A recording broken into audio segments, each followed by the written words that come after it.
5 years ago, there was a much touted nuclear renaissance. 30 different applications came in for new nuclear power plants in the United States. So the strategy that came out of NIRS was basically no reactor will go unchallenged. Almost all of those plants have died. Founded in 1978 to be the information and networking center for what was then and remains today a very decentralized grassroots movement for clean, safe, and affordable energy, working for a nuclear-free, carbon-free energy future.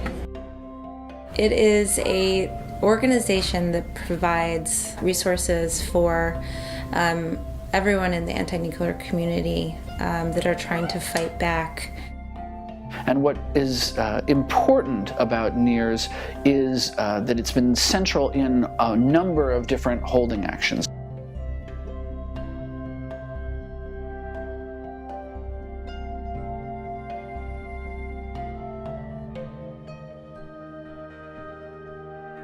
Most recently, we stopped the Calvert Cliffs 3 reactor. This was a critical proposal by the industry. It was going to be flagship and really the Cadillac of reactors to be built and the most expensive. NIRS took on and said, look, it was written in a different time, but the regulations are clear that it cannot be a foreign power that controls civilian or military nuclear technology in the United States. With the leadership of Michael Mariotte, who provided all the technical assessment of the proposal and spearheaded the fight at the Nuclear Regulatory Commission level, we eventually were able to stop that plant from being built. It was the first time ever that a nuclear power plant application was denied by the NRC. That was a huge victory, and that took a huge amount of my time, but it was worth it. Last year, 2013, 4 operating reactors closed permanently. That's the most that have ever closed in a year, and these were the first shutdowns in more than a decade. That's why the nuclear industry is so desperate. That's why they're forming these new groups to try to save these operating reactors.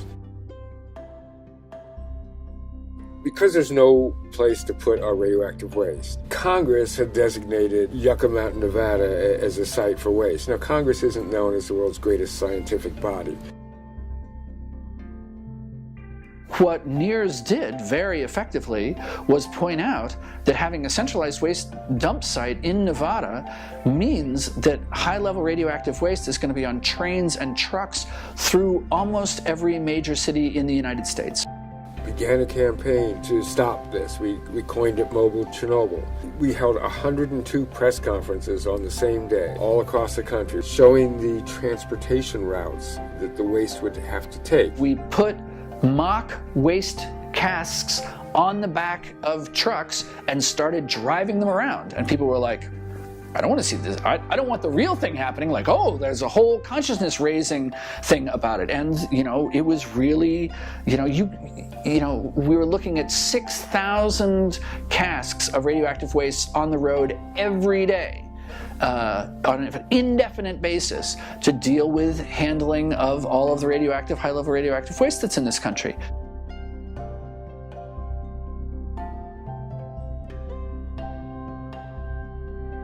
We got President Clinton to veto the bill. We sustained the veto by 1 vote. All of us here share that common denominator of believing that real change comes from the bottom up, that our role is helping people everywhere make the change that they want to see happen, provide them with the ability to make those changes, to close the reactors, to support solar power and wind power, to create the nuclear-free, carbon-free energy system that our planet needs, that our planet deserves. If you are someone who generously donates to NIRS, you're increasing the chances that you're not going to have to deal with radioactive waste problems, but more directly, you're increasing the chances that your own utility rates are going to be lower because you're not being suckered really for this crazy expensive energy solution. We are the ones driving this discussion. We are the ones training the activists. We are the ones filing the interventions and doing the grunt work, challenging people who are trying to kill the solar power industry. We're the ones doing this. All of these efforts require resources.